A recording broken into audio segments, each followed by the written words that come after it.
has been on the rise in recent years in younger adolescents. The use of electronic cigarettes were viewed as an alternative option compared to traditional smoking. Vaping has been claimed to be more safer and has been increasingly popular since it has been brought to the market, especially in adolescents. There has been studies around smoking cessation interventions. However, there has been a lack of research that focuses on young individuals who wishes to quit vaping. This study aimed to determine whether a combined therapy of varenicline and vaping counseling is successful as a targeted intervention to help young individuals quit vaping.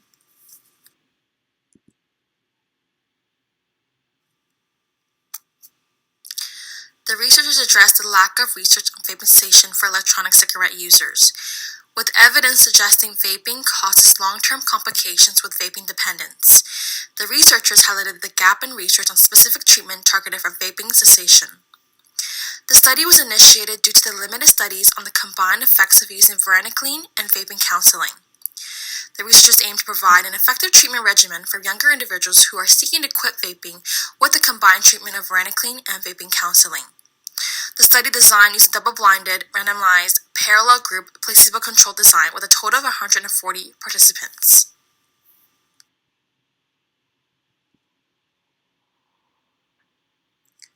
Using PICO to assess outcome intervention. The population of this study focused on daily electronic e-cigarette users over the age of 18 with the intention to quit vaping.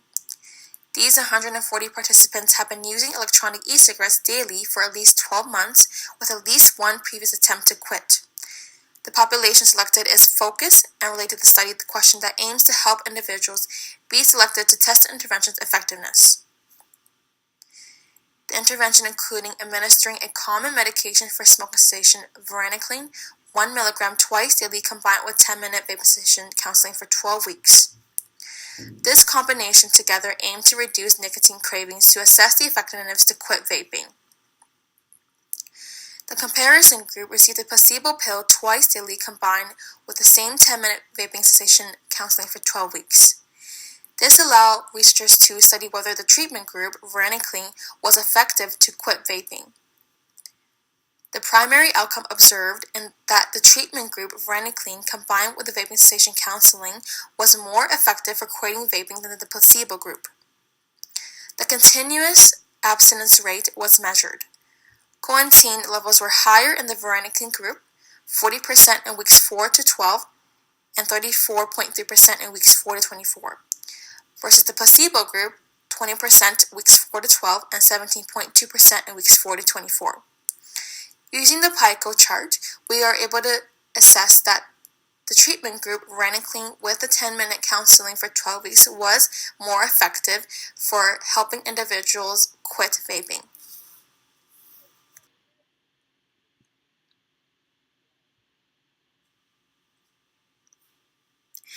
Randomization was carried out.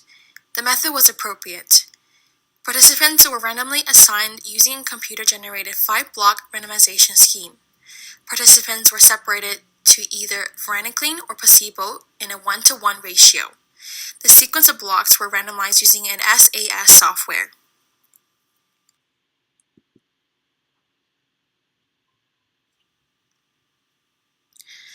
Randomization was sufficient to eliminate systemic biases. The randomization sequence were computer-generated. Medication tablets for varenicline and placebo tablets were supplied by the hospital pharmacy Pfizer and quoted to be matched placebo tablets. The allocation sequence was concealed from the participants and the investigators of this study. In the double-blinded study, both participants and the investigators were unknown to which groups the participants were assigned to.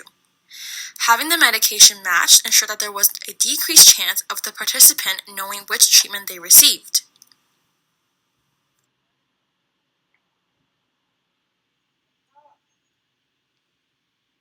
One 140 participants were subject at the start of the study. 8 participants were lost in follow-up, 3 from the experimental group and 5 from the placebo group. 6 participants discontinued the trial, 4 from the experimental group and 2 from the placebo group, although all were included in the final analysis of the study. This indicates there was a good intention to treat, as all participants were evaluated at the end regardless of their outcome of participation. This specific study did not stop early and continued to the 24-week projected timeline. It was very reassuring as the reader that the research that was conducted followed through and was completely transparent when divulging participation and how that impacted the result. It was also very comforting for the reader that all 24 weeks were accounted for, as we are dealing with the social behavior of vaping. And this is a study that would have gross impact if cut short, or if the study was terminated.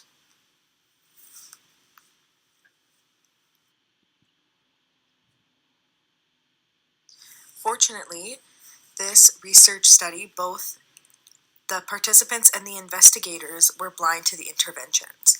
This indicates a true double-blind study. It was very interesting to note that the packaging for the medication used for vaping cessation and the placebo medication were all in the exact packaging with no discrepancies. So not only did the participants not know what medication was which, but the investigators also did not know what medications they were supplying to the participants. With minimizing bias in a double-blind study, this helps keep the integrity of the findings and making this a reliable and trustworthy research study. Not to mention, as a double-blind study, it eliminates any potential biases that could skew the outcome.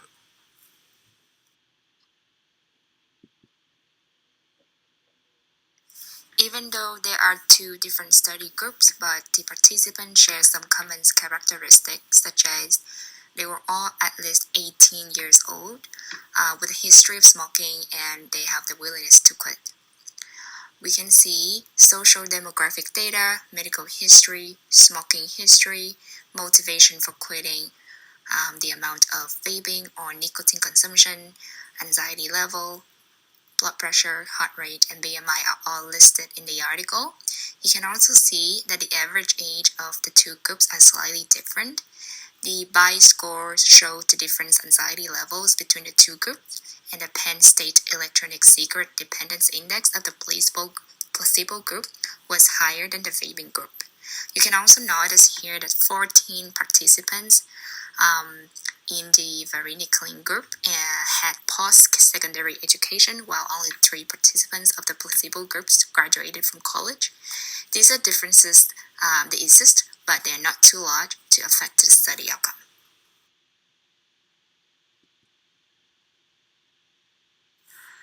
This study was conducted at a university-run smoking cessation center. As you can see, the study protocol includes criteria for eligible participants, specific interventions, counseling method, certain assessment measurements, safety reporting, and statistic methods. For example, not everyone can participate in this study. There is some inclusive and exclusive targets for this, such as the participants have to be at least 18 years old with at least 12 months of smoking. They tried to quit and now they are willing to leave smoking. Certain study outcomes measures were also listed in the study, such as the CAR from week 4 to week 12 as the primary efficacy endpoint, while the secondary efficacy endpoint were at week 12 to week 24. Additional interventions such as therapeutic counseling were also applied to the study. They are getting counseling from the same experienced psychologist throughout the study to ensure that everyone received the appropriate support.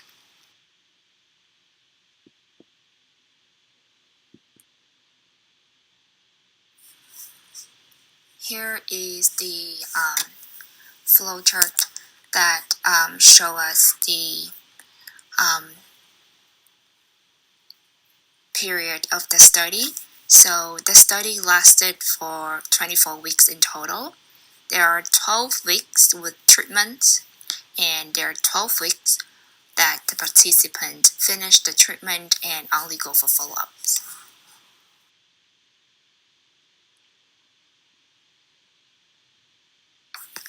No specific formula was applied to the study. The outcomes were measured and specified, however. The study documented the curve from week 4 to week 12 and week 4 to week 24 as primary and secondary efficacy endpoint, as well as the 7-day point prevalence. We can say that the CAR value for varenicline group is higher than placebo group. In order to come to this result, different tests was used by the researchers, such as the ANOVA, to evaluate the differences between the varenicline and the placebo. The Mann-Whitney-U test was used to measure non-normally distributed data. chi-square, regression model, odds ratios, CI, p-value was also well reported in the study. The odds ratios are used to measure the association between an exposure and an outcome. As the varenicline group received a small dose of varenicline daily, the CAR was higher than the placebo group at 2.67. There was no power calculation in the study design, which indicates a limitations in the rigor of the study design, which can impact the reliability of the study.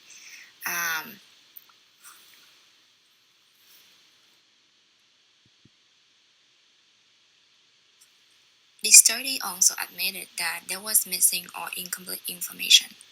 For example, at the end of the treatment, there were only 113 people completed the study, but only 95 people actually showed up for the follow-ups. The article didn't really detail much of the analysis about this, but it was assumed that these participants continued to vape after the study. With the differential dropout, if it disproportionately affected one treatment group over the other, the result may have been affected as well.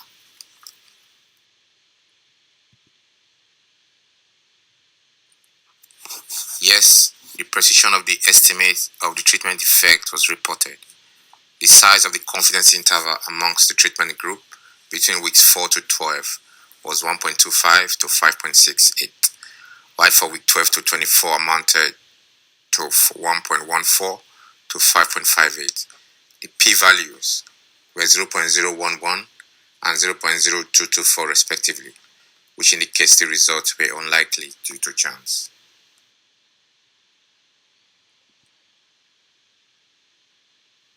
Participants of the study self-reported a reduction in daily ECUs by at least 50%, with a VAS motivation score of greater than 8. The continuous abstinence rate at week 12 put varenicline at 40% abstinence, while placebo was at 20%. There was no strong evidence of a dose-response effect, as participants were dosed at 1 mg BD for the 2-week period.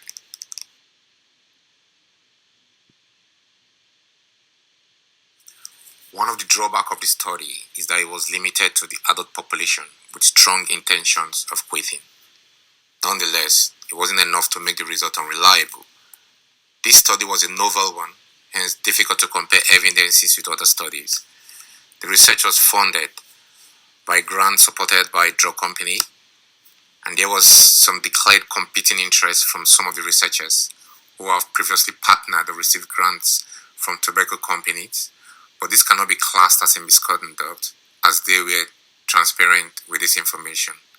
Adverse events were reported with a significant amount amongst participants taking varenicline compared with the placebo group. These events were infrequent in both groups and not treatment related. For example, there was vomiting, insomnia, irritability, and lightheadedness.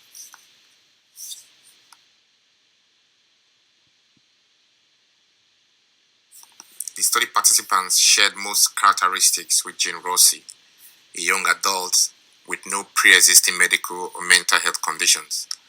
Their willingness to quit ECUs was out of concern for their long-term health, which is so with 72.9% of the study group, as well as a rising cost of vaping, as alluded to by 23.6% of participants. The study outcome was important, as Jean Rossi can now benefit by effectively combining medication and counseling to manage their addiction. A notable limitation, though this may not alter or affect any decisions, but it would have been great to have a study incorporating the LGBTQ plus community, which Jean Rossi represents.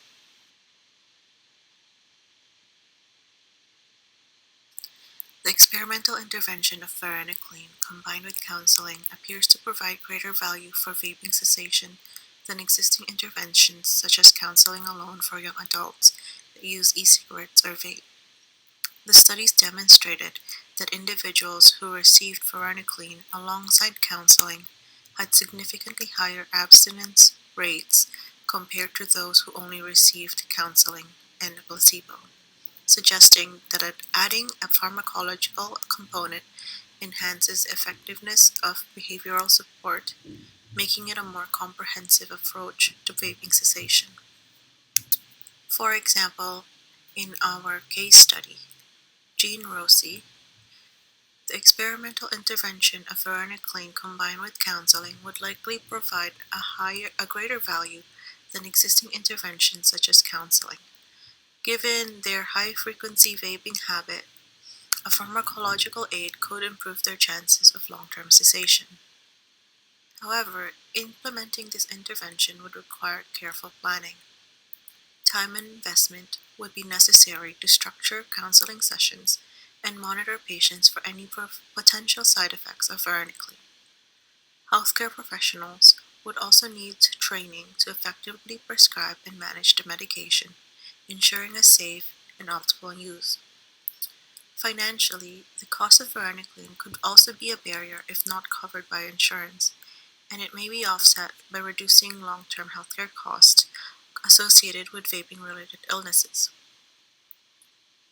In terms of feasibility, the ability to implement this intervention depends on whether resources can be reallocated from existing interventions.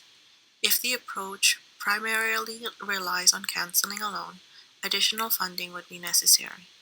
However, if there are other pharmacotherapies in use that are less effective, resources could be shifted towards varenicline to support a more successful cessation strategy.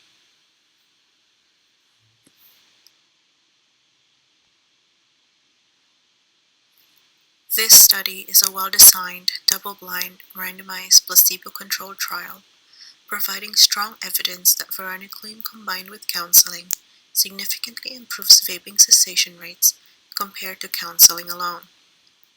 It's focused on individuals who vape exclusively without prior tobacco use, makes it directly applicable to patients like Jean Rossi. The findings suggest that clinical practice should evolve to include varenicline as part of vaping cessation programs, rather than relying solely on behavioral interventions. While varenicline has known side effects such as nausea and vivid dreams, its benefits in reducing nicotine dependence likely outweigh these risks for motivated individuals. Successful implementation would require training healthcare providers on prescribing and monitoring varenicline, ensuring consistent follow-up support, and addressing potential costs and accessibility barriers. This study provides compelling justifications for changes in healthcare, including expanding cessation programs to incorporate varenicline and revising policies to improve patient access to the medication. While resource limitations may delay the widespread implementation, healthcare providers can begin prescribing varenicline immediately for patients most in need, such as those who have repeatedly failed to quit. Before being able to utilize varenicline as an intervention for vaping cessation, potential challenges such as medication costs, insurance coverage, and training gaps should be addressed.